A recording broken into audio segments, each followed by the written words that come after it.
Hello, and welcome to Episode 4 of the White Harvest Podcast, Beyond the Pulpit series. Our passage this week is Luke 1, 26-33, which I will read in its entirety to get us started. In the 6th month, the angel Gabriel was sent from God to a town of Galilee named Nazareth, to a virgin betrothed to a man whose name was Joseph, of the house of David. The virgin's name was Mary. He came to her and said, "Rejoice, O favored one, Yahweh is with you." But she was greatly troubled at the saying, and tried to discern what sort of greeting this might be. The angel said to her, "Do not be afraid, Mary, for you have found favor with God. And behold, you will conceive in your womb and bear a son, and you shall call his name Jesus. He will be great, and will be called the Son of the Most High. Yahweh God will give to him the throne of his father David, and he will reign over the house of Jacob forever, and of his kingdom there will be no end." The first phrase in verse 26, in the 6th month, that is, of Elizabeth's pregnancy, helps to set the scene and to remind us of the context in which our passage is found. Luke is about to make a fascinating connection between John and Jesus, illustrating that, as the fulfillment of the Malachi 4 prophecy of Elijah and God, respectively, their two miraculous conceptions are, in some ways, identical, and in some very important ways, very different.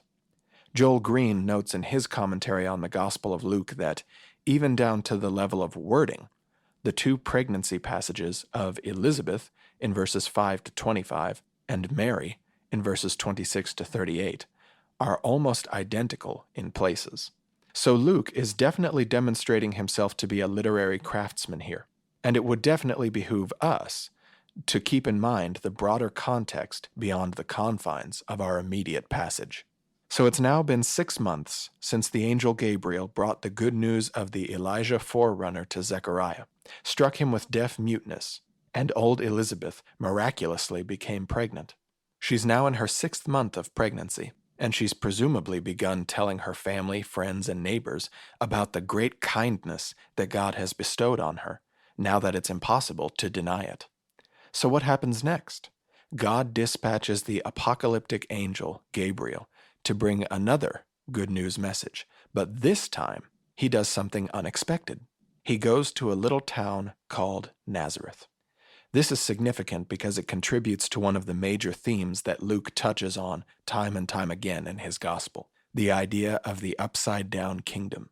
In a nutshell, this phrase, the upside-down kingdom, references the biblical phenomenon of God redeeming souls and building his kingdom in ways and through means that are unexpected from a human point of view. One would normally expect a leader with aspirations for global dominance to be an iron-fisted warmonger, a brilliant strategist, and a silver-tongued politician.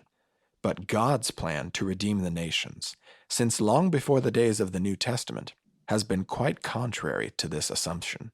Think, for example, of King Jesus riding into Jerusalem on a donkey instead of a war horse. Think of King Jesus humbling himself to the degree of washing his students' feet. Or, of course, think of King Jesus suffering the most ignominious death known to Roman civilization.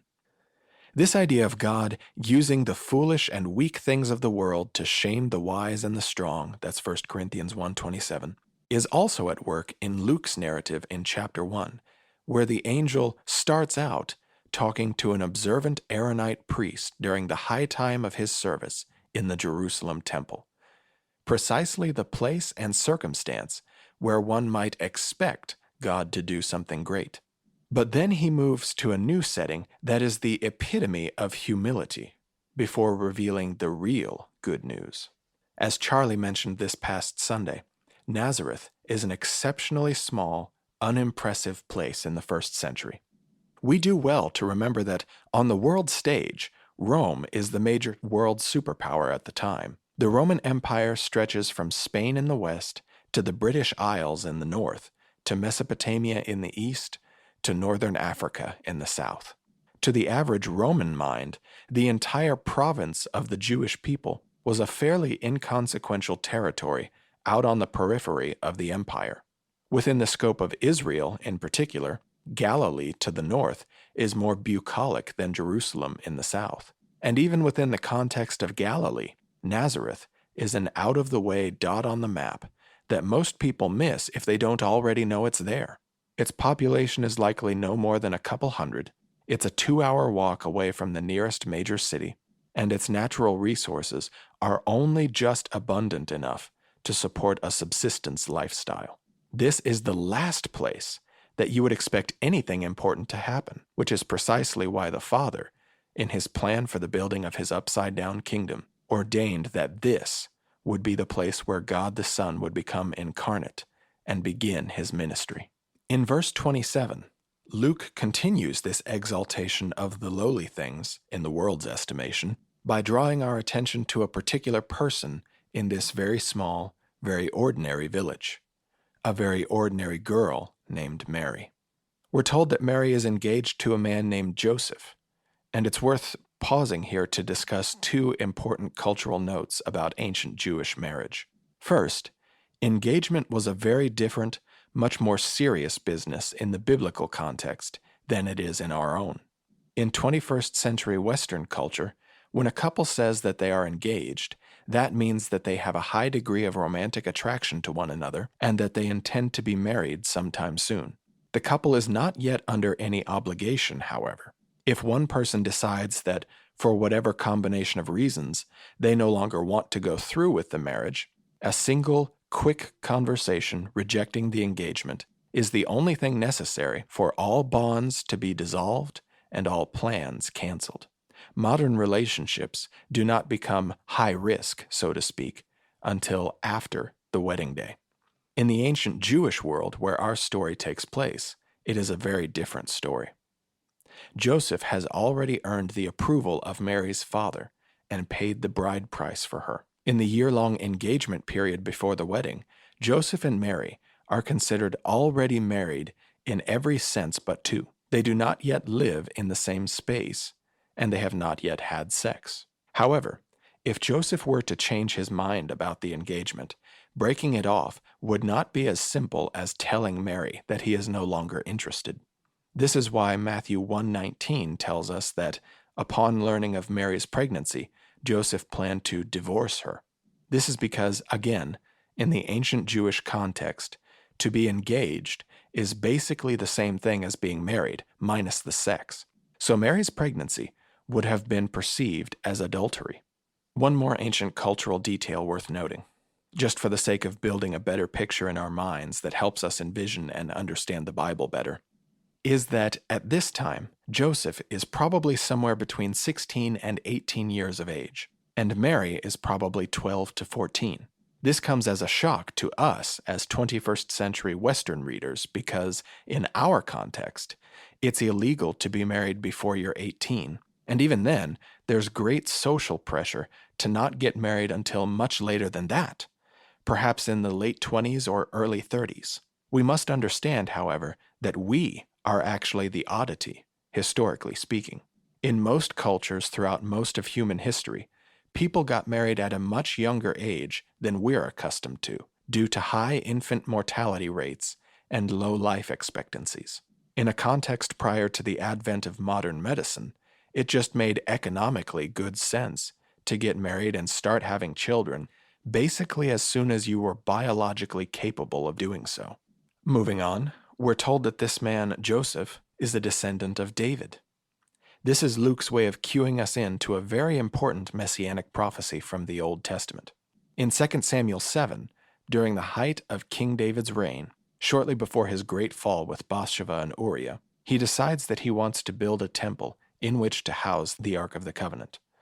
But Yahweh contradicts him through the prophet Nathan, starting about halfway through verse 11. I declare that I will build a house for you. When your days are full, and you lie down with your ancestors, that is, when you die, I will raise up your offspring after you, who will go out from your body, and I will establish his kingdom. He will build a house for my name, and I will establish the throne of his kingdom forever. I will be a father to him, and he will be a son to me, whom I will punish when he does wrong, with a rod of men and with blows from people. But my loyal love shall not depart from him, as I took it from Saul, whom I removed before you. Your house and kingdom shall endure forever before you. Your throne will be established forever." This passage is a prime example of what the New Testament means when it talks about Jesus fulfilling particular prophecies. We might initially be tempted to think that the most natural candidate for this Davidic king is indeed David's son, in the most literal sense, Solomon, who took up the throne immediately after David died and did indeed have a very successful reign.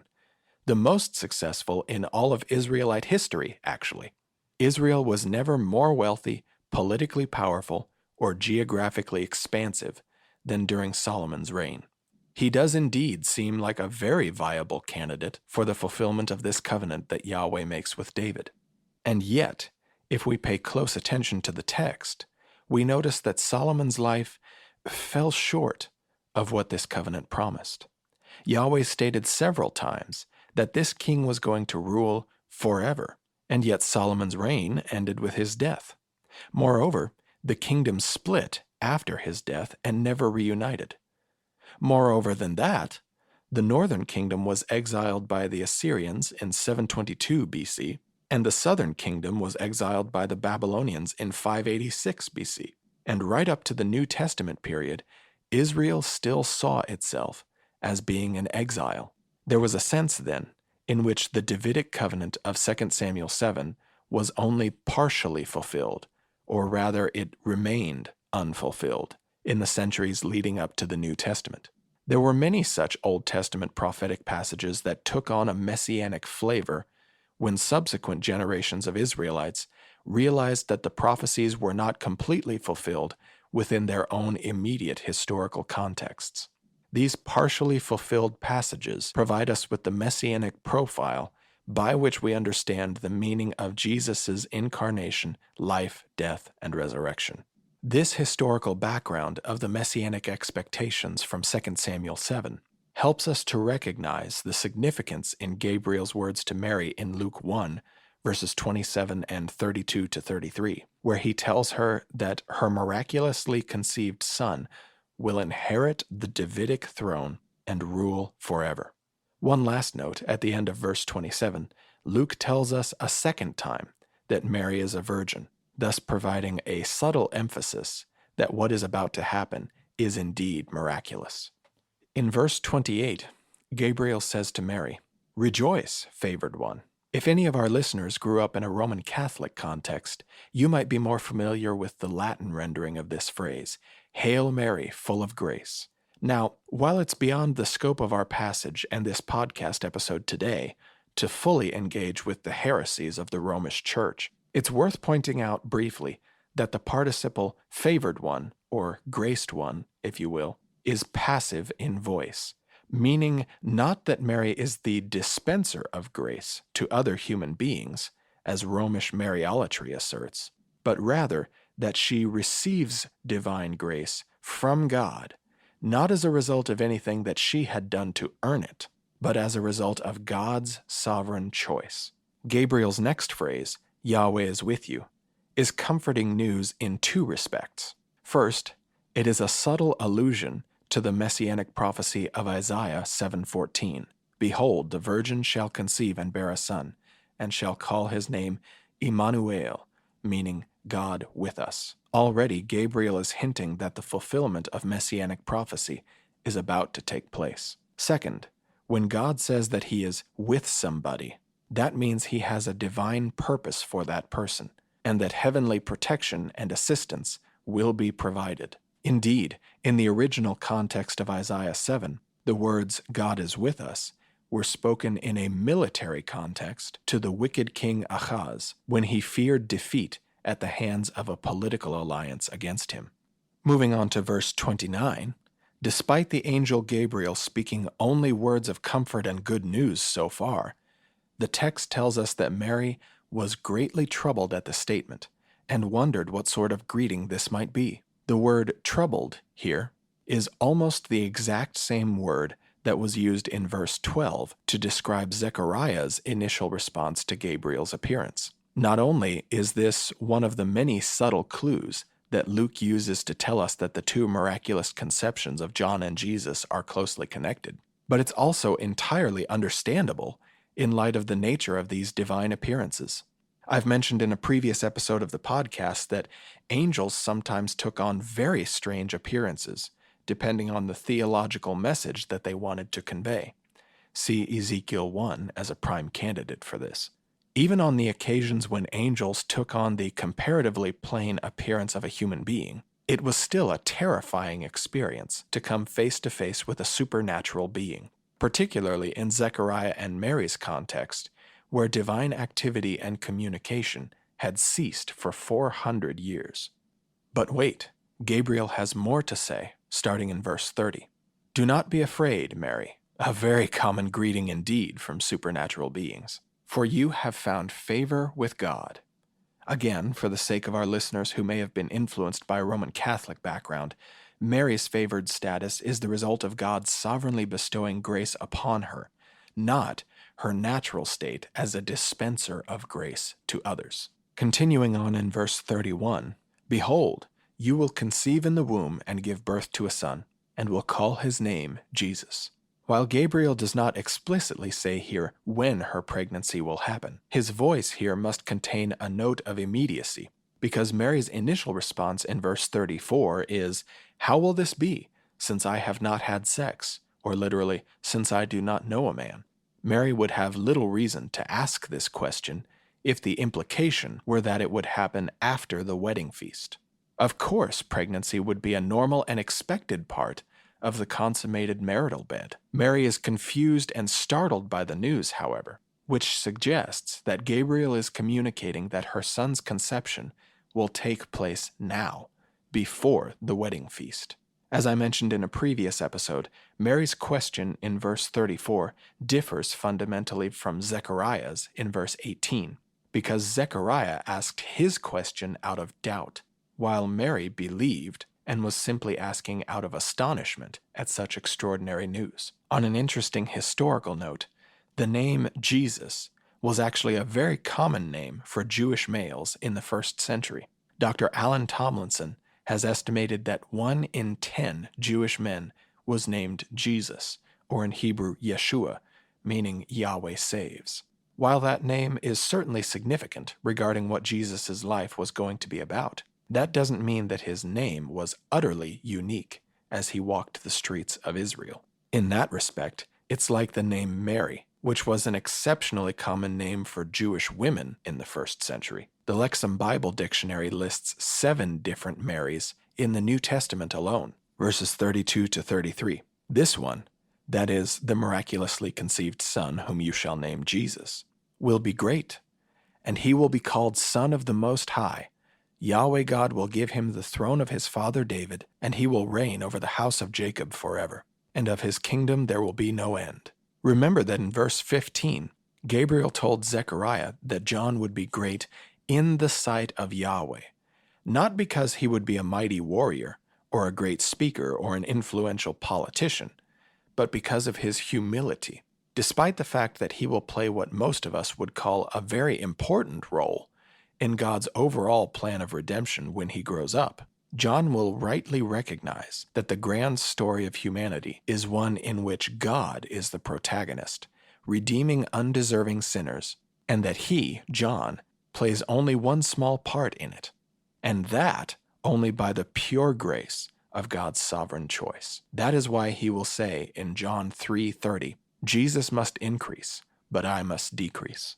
By contrast, Jesus is called great, period. No qualifying statement. He is great in every sense of the word, unconditionally great. This is an example of a rabbinic argumentative technique called kal vachomer, meaning from light to heavy or from minor to major. The idea is to illustrate the significance of something by comparing it with something lesser first. A common way to word it is, if X is true, how much more so is Y true? A familiar example of this in Jesus' own teaching is Luke chapter 12, verse 24. "Consider the ravens. They neither sow nor reap. They have neither storehouse nor barn, and yet God feeds them. Of how much more value are you than the birds. Luke is using this same rhetorical teaching technique to illustrate that, despite the great role that John plays in God's plan of redemption, Jesus is infinitely greater still. Now, why is Jesus greater than John? Why is he unconditionally great? Because he will be called Son of the Most High, and he will rule the house of Jacob, that is, Israel, forever. We've already discussed the connection between Jesus and the eternal Davidic throne of 2 Samuel 7, but that curious phrase, Son of the Most High, is worth parking on as the last subject we'll cover for today. The title Most High was a common title in the ancient Near East for the chief deity of a religious system, whether we're talking about the Egyptian, Mesopotamian, Canaanite, or even Greek pantheons. When the biblical authors attribute this title to the God of Israel, they're using a polemical argument that Yahweh is truly the Most High, because he is the eternal creator of all things, including all of the other Elohim, all of the other divine beings. He sits enthroned as the true leader, the true head of the divine council. The Old Testament contexts in which this title of Most High is used, then, are ones that emphasize Yahweh's sovereign ownership of all the nations of the earth, not just Israel. One quick example where you can see this is Psalm 82. So when Gabriel calls Jesus the Son of the Most High in Luke 1, verse 32, and pairs that with the prophecy that he will inherit the eternal Davidic throne, what he is effectively telling us is that Jesus will be not just the King of Israel, but the King of all nations. And that, of course, is one of the major themes of the Gospel of Luke, that Jesus is not just the Messiah of Israel, but the Savior of people from every tribe and nation and language. This is why Jesus says in Matthew 28, verses 19 to 20, after his resurrection and right before his ascension, all authority in heaven and on earth has been given to me. That is, Jesus is King of all creation in both the natural and supernatural realms. Therefore, go and make disciples of all nations. What a blessed truth in which we may rest, and what a high note on which we may end. May Yahweh bless you and protect you. May his face shine upon you and be gracious to you. May he lift his face toward you and give you peace. You have been listening to the Beyond the Pulpit podcast with Pastor Garrett Skirbina. For more information, go to foothillscommunitychurch.org.